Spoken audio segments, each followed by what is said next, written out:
I'm Rabbi J. Schacter, and you are watching Rabbi Doug. We're gonna see Rabbi Doug.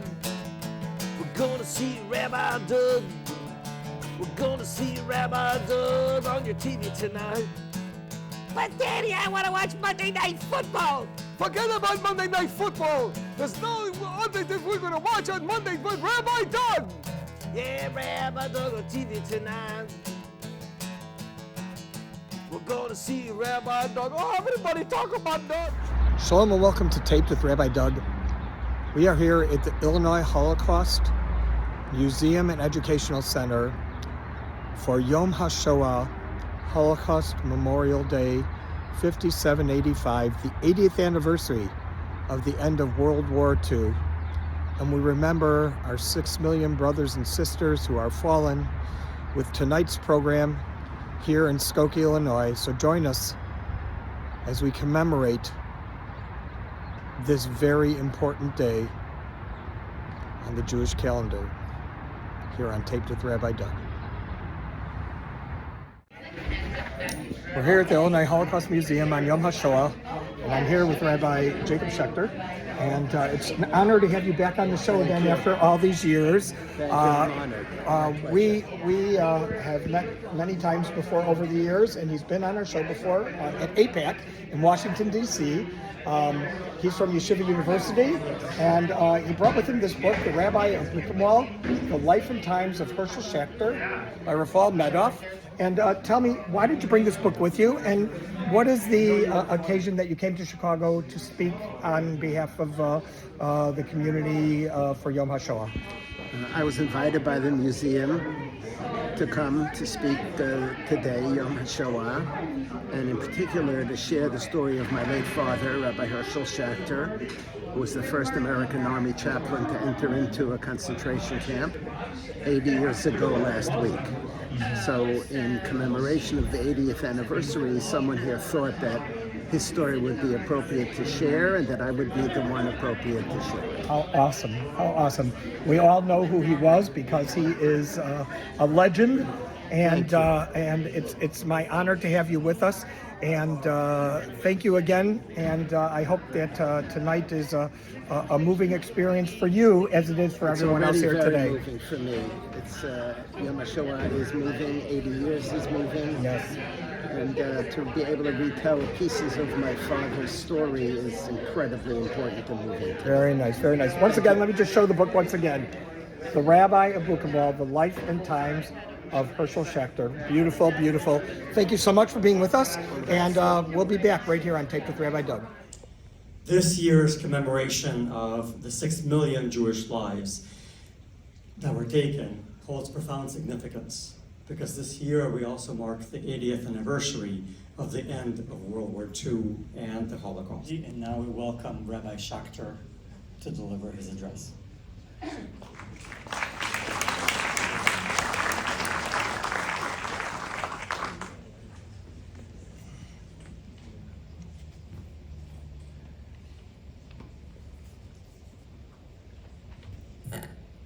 It's an extraordinary privilege for me to have the opportunity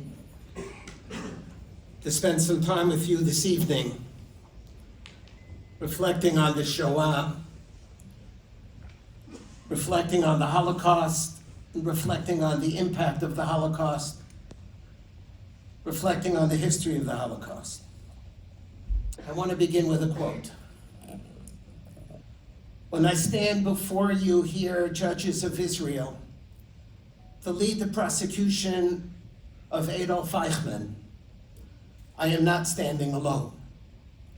With me are 6 million accusers, but they cannot rise to their feet and point an accusing finger towards him who sits in the dock and cry, I accuse. For their ashes are piled up on the hills of Auschwitz and the fields of Treblinka, and are strewn in the forests of Poland. Their graves are scattered through the length and breadth of Europe. Their blood cries out, but their voice is not heard. Therefore, I will be their spokesman and in their name I will unfold this awesome indictment. So began the opening speech of the Honorable Gideon Hausner, the Attorney General of the State of Israel and the lead prosecutor in the case of Israel versus Adolf Eichmann on April 17, 1961, in the capital city of Jerusalem. And so I begin my remarks here this evening, almost 65 years later, in this very important and distinguished Holocaust Museum and Educational Center on the blessed shores of this great country, the United States of America. We come tonight, we are gathered tonight to speak for them, for those who cannot rise to their feet, for those whose voices cannot be heard, whose ashes are piled up in the hills of Auschwitz and the fields of Treblinka, whose graves are scattered throughout the length and breadth of Europe. And in their memory and in their name, we pronounce tonight the awesome obligation, Zachor, gedenkt, remember. The Hebrew word Zachor, remember, appears in its various forms in the Hebrew Bible no less than 169 times, that we remember to give honor and dignity to the survivors. I must tell you that I am in awe. I am in absolute awe of the survivors, of those who experienced what you experienced and you survived. Witnesses as you were to the utter depravity of humanity at its very worst, and examples of the strength, the fortitude, the hope, and the greatness of humanity at its very best.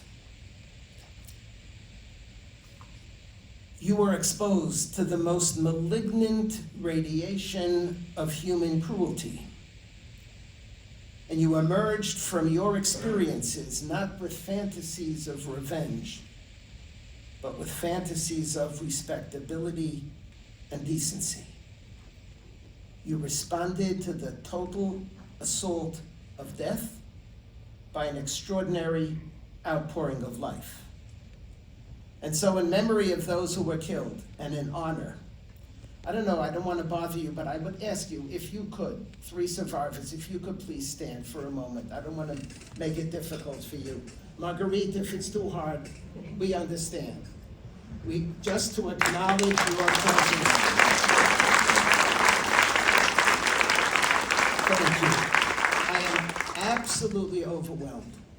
When I'm done with this speech, and at the end of the program, I'm going to come over to you, and I'm going to bow my head, and I'm going to ask you to give me a blessing. I want a blessing from you. That would be so precious and special for me. So I'm giving you a little bit of advance notice to think about what is it that you want to bless me with. I was just blessed with 2 great grandchildren a half a year ago. So you can continue to bless me in that direction if you so choose.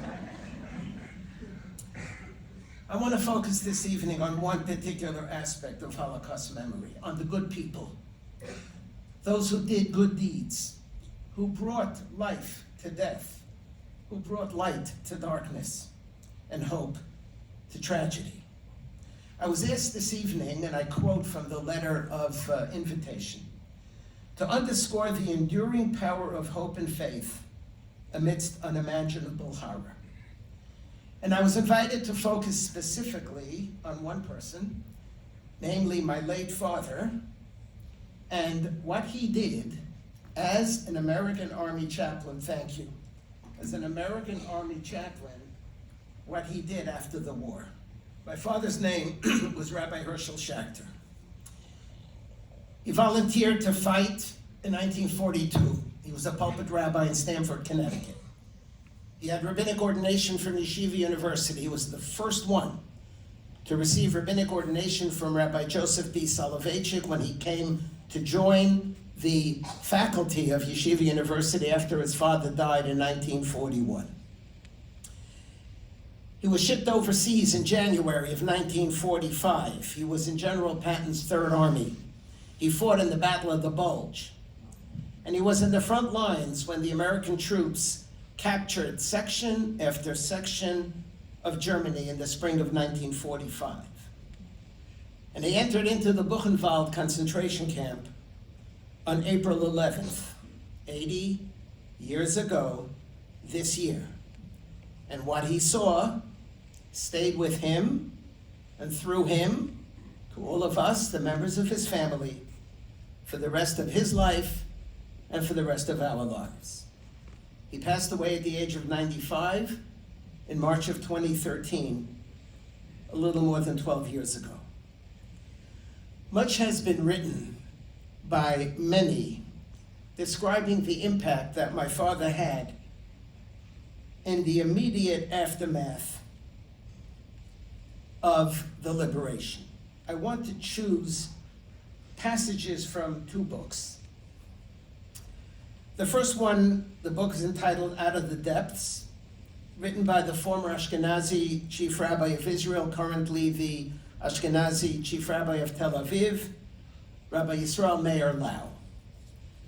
Rabbi Yisrael Meir Lau was then known as Lulik. He was a 7-year-old boy, and he and his older brother, Naphtali, were orphans and were trying to figure out a way how to survive in Buchenwald. And in his book, he describes the encounter that he had with my father for the very first time. In full army uniform, Rabbi Schacter got down from his Jeep. This is moments after he entered into the camp and stood before a pile of bodies. Many of them were still bleeding, some groaned in pain. Suddenly he thought he saw a pair of eyes, wide open and alive. He panicked, and with a soldier's instinct, drew his pistol. Slowly, carefully, he began to circle the pile of bodies. Then, and this I recall clearly, obviously he was 7 then, this is many years later, he bumped into me, a little boy, staring at him from behind the mound of corpses, wide-eyed. His face revealed his astonishment. In the midst of this killing field, in that sea of blood, suddenly a child appears. I did not move, but he knew that no child in this place could be anything but Jewish. He holstered his pistol, grabbed me with both hands, caught me in a fatherly embrace, lifting me in his arms. And then the American rabbi took me by the hand, and together we made the rounds of the barracks, announcing the liberation. 2 days after my father died, in March of 2013, his obituary was on the front page of the New York Times. And the headline was, "Jews, you are free. Jeden, ihr seid frei." And my father told us over and over again how as soon as he came into the camp, he went looking for the Jews. And he went into the barracks and he cried out, "Jeden, ihr seid frei." And they had no idea what he was talking about. We entered some of them together, others he entered alone. I remember the people lying inside with blank stares without even the strength to get up from their bunks. "Jews, you are liberated," called out the American rabbi in Yiddish. The inmates gazed at him incredulous, as if to ask, who is this crazy Meshuggah standing here in a uniform screaming in Yiddish? Indeed, it was a strange and surrealistic sight. The prisoners lay emaciated and prone on wooden planks, while before them stood Rabbi Herschel Schacter, upright and strong, a messenger of redemption. After visiting all the bunkers, Rabbi Schacter helped me find Naphtali, his older brother. When they were given away by their father, who was pulled away to be killed by the Nazis, the father said to Naphtali, you care for Lulik. You take care of him, and you need to remember 2 words, Eretz Yisrael. Those were the final words that their father, very prominent rabbi in Pietrikov, told both of them. Lulik didn't remember, he was a little kid. But he told Naphtali to take care of Lulik, and remember, please God, you'll get out of here, Eretz Yisrael. After visiting all the bunkers, Rabbi Schacter helped me find my brother. We went to the Buchenwald Hospital where my brother was being treated for typhoid fever. My name is Herschel Schacter, he said, introducing himself to Naphtali. I'm the army rabbi for the division that liberated Buchenwald. He took out several cans of orange juice from his bag. I know who you are, I'm gonna help you. And everything will be all right, he reassured Naphtali and concluded with a mazel tov. Mazel tov. You have gone from slavery to freedom, from avdos to cherus, he said, referring to the story of the Exodus. Naphtali names Rabbi Herschel Schacter as the first person to offer him relief after liberation, and says that the rabbi restored his confidence in himself and in humanity. Second story. I don't know if you're familiar with this name, Martin Greenfield. Martin Greenfield passed away not very long ago. He was known as the President's Tailor. This guy comes to America, and I don't know, how did it happen that he was the go-to guy, this immigrant, the go-to guy from Eisenhower to Obama, got their suits from him. Of mir gesucht, I should have gotten a suit from him. He was an amazing human being. Martin Greenfield, he told me that every time he delivered a suit to the White House, he put into the pocket of the jacket, "Be good to Israel." It's an amazing thing. He slipped it in that the president, when he puts his pants on, he should pull out a piece of paper that says, "Be good to Israel." I'm reading from Martin Greenfield's book. On April 20th, 1945, Rabbi Herschel Schacter conducted the first Friday night Sabbath service. In the advertisement for tonight's program, the museum put this very famous, iconic picture of my father leading this service. There was singing, reciting of blessings, prayer, and much weeping. I'll come back to this in a moment. It was very moving.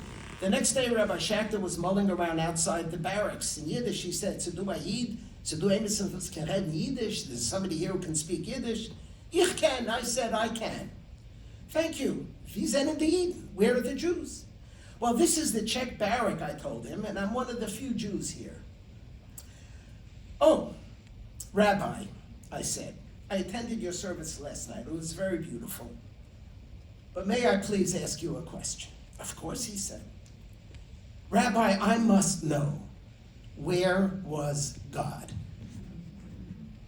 This Pitzel Kind, a young teenage survivor, wants to know, "I was there last night, where was God?" He stood still and silent. "Look what happened," I pleaded. "Where was God? Where?"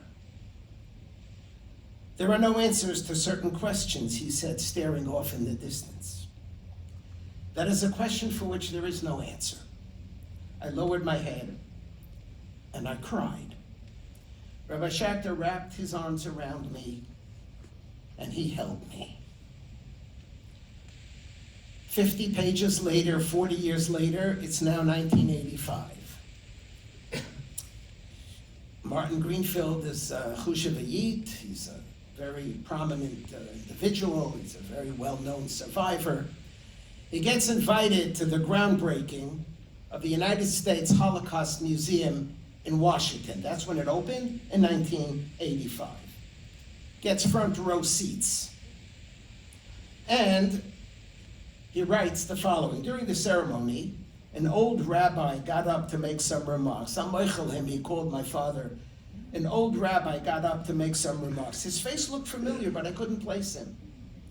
I know that rabbi from somewhere, I whispered to Arlene, his wife. The rabbi continued speaking. My father was a featured speaker at the groundbreaking of the U.S. Holocaust Memorial Museum in Washington. The rabbi continued speaking.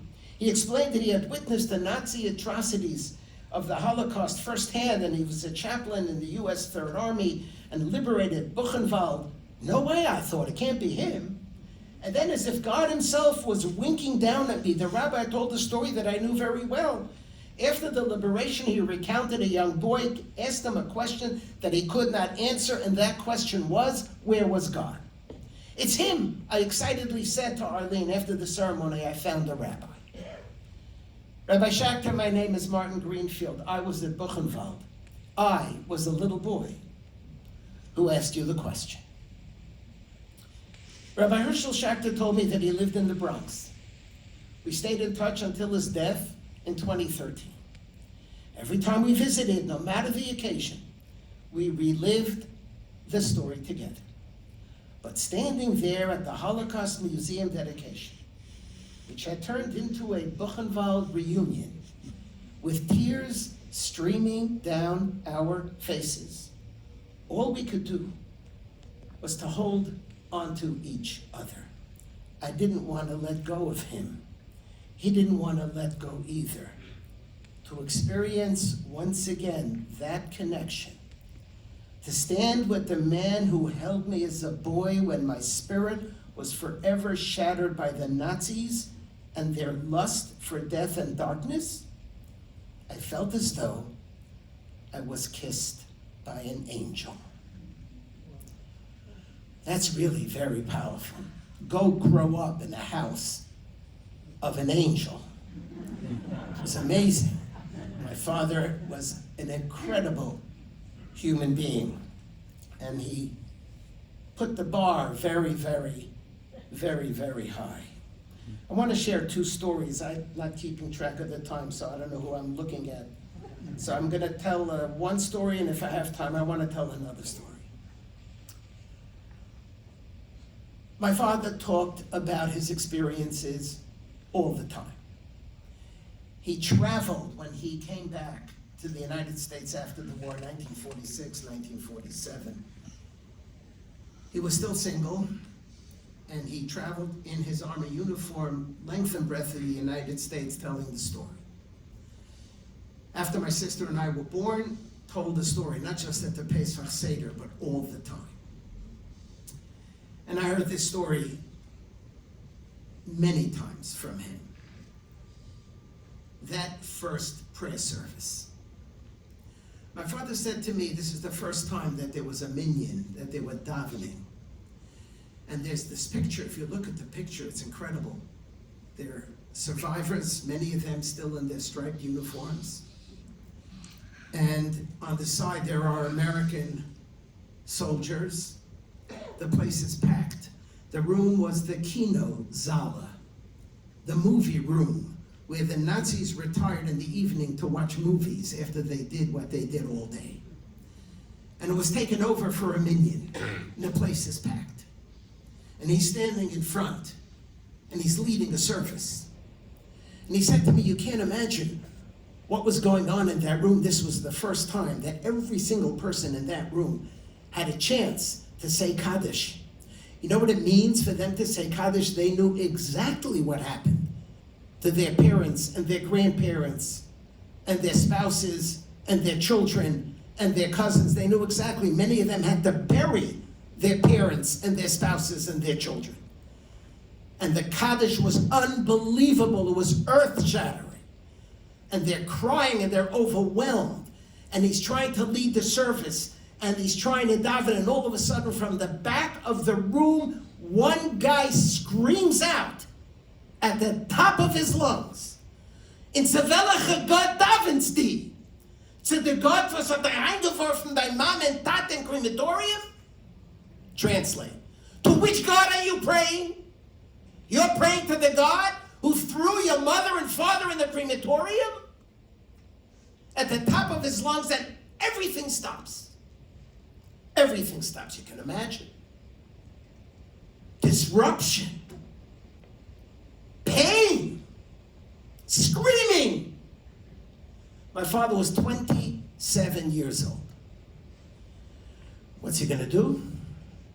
Everybody's looking at him. There are hundreds of people in the room, and the whole emotion is shot, finished. You understand what this person said was very powerful and was very profound and was very meaningful. But what are you gonna do? So my father said to me, he had no idea. He was caught unawares. So he decided that he was gonna leave where he was standing, and he's gonna find this guy in the back. So he leaves the bima, leaves the front, and he walks to the back and he finds this guy. The guy's shaking. And he told me that he did was he took up his hands and he put it around him and he held on to him and he hugged him and he didn't say a word. And slowly, the guy calmed down. My father said it felt like 2 minutes. It was probably 22 seconds. Calms down. My father took his hands, put it by his side, turned around, walked back, and continued the service. Come tonight to remember, and in the words of Gideon Hausner, we remember those who can't speak for themselves. We remember those whose voices cannot be heard, whose ashes are piled up on the hills of Auschwitz and the fields of Treblinka, whose ashes are strewn in the forests of Poland, and whose graves are scattered throughout the length and breadth of Europe. We will remember them. We need to remember them. And in their memory, we pledge. That's what we're doing here tonight. We pledge. It's not just the past, but we're here for the future.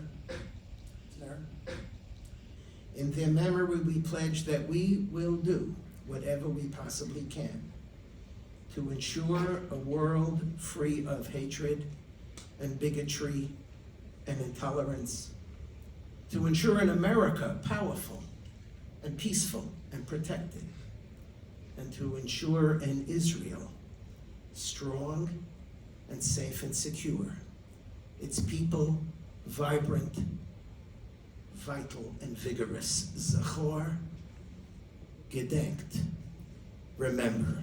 Have a good evening. Well, that's it for part one here at the Illinois Holocaust Museum and Educational Center for Yom Hashoah 5785. Stay with us as we will continue this in part two right here next time on Taped with Rabbi Doug. Remember, if you want to check out our website, www.tvrabbi.com is the website. If you want to send us an email, info@tvrabbi.com. But you won't want to miss what's going on here next time, because Rabbi Schacter is amazing and everyone else who's here is also amazing. So we'll see you next time. Hopefully, as we say, never again. This has been a Taped with Rabbi Doug production.